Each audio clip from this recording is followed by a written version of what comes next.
Hi everyone! Get ready with me! Since kumpleto nga yung tulog ko ngayon for today's video, naisipan ko mag-vlog. Tanghali na talaga ako dyan nagising kaya naisipan ko muna maligo bago ako mag-makeup. Pagkatapos ko nga maligo ay nag-setup na ako ng camera para mag-start na ako mag-makeup for vlogging. And by the way mga B, bago ako mag-start mag-makeup ay inform ko lang kayo na hindi ako masyadong expert when it comes to makeup. Katuwaan lang to mga B at simple lang. Actually, nag-iisip pa nga ako dyan kung ano ba talagang vlog yung aking gagawin, kung mamamasyal ba ako sa labas or mag-makeup na lang dito sa bahay. At dahil nga tanghali na ako gumising dyan, naisipan ko na lang mag-makeup dito sa bahay para may ma-vlog naman ako for today's video. Anyways, ang dami ko na naman sinasabi dyan, so naglagay na nga ako dyan ng foundation at naglagay na din ako ng pangkilay.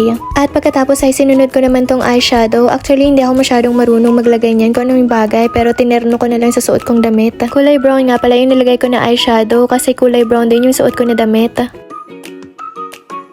After ko nga dyan maglagay ng brown eyeshadow ay binabawan ko rin ng puti na eyeshadow para naman magkaroon ng buhay yung tulikap ko. Wala lang, trip ko lang. And after that, naglagay na din ako ng konting eyeliner. Actually, gustong gusto ko talaga tong eyeliner na to. Medyo mahal nga lang siya pero worth it naman. Maganda kasi talaga siya gamitin at pwede ko rin siyang gamitin sa eyebrow ko minsan. At dahil nga na-misplace ko na naman yung mascara na binili ko, ito na lang muna yung ginamit ko. Nahanap ko nga pala tong blush on na dala-dala ko galing pang Pinas. Grabe mga B, 1 year na to sa akin pero ito na muna yung gagamitin ko ngayon. Di pa kasi talaga ako nakakabili ng blush on kasi every time na bumibili ako, lagi kong nakakalimutan. And ganito nga pala ako maglagay ng blush on sa magkabilang side ng aking face at naglalagay din ako sa may noo at sa may upper lips ko.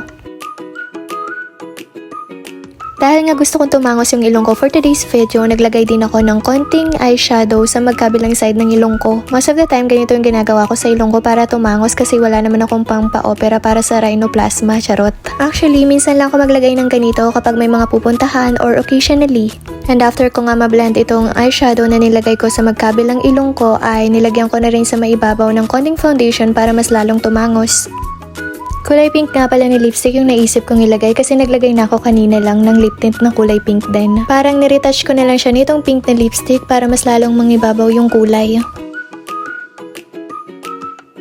At dahil nga hindi ko ma-perfect itong kilay ko, brinash ko ulit. Actually, wala naman nagbago, parang ganun pa din. Sa kilay part nga pala ako masyadong nahihirapan kapag nagme-makeup kasi masyadong sabog yung kilay ko. And after ko nga mag-makeup ay nag-blower na din ako ng buhok ko para matuyo agad at syempre para mag-selfie-selfie din pag may time. And finally, tapos na ako dyan mag-makeup at umawra na ako ng bongga, charot. At ito nga palang itsura ng close-up ng pag-makeup ko. Parang wala naman nagbago pero kailangan kong panindigan yung get ready with me for today's video.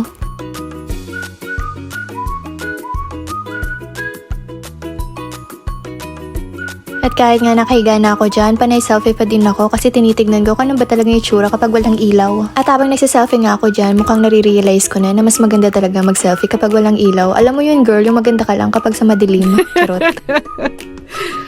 Maya-maya nga ay dumating na itong sensei namin para sa meeting namin. Grabe, always on time nga talaga ang mga Hapon kapag sinabi nilang ganitong oras talaga sila pupunta. And never pa talaga akong naka-encounter ng mga Hapon na nililate sila, mga Pinoy lang talaga ang sakalam.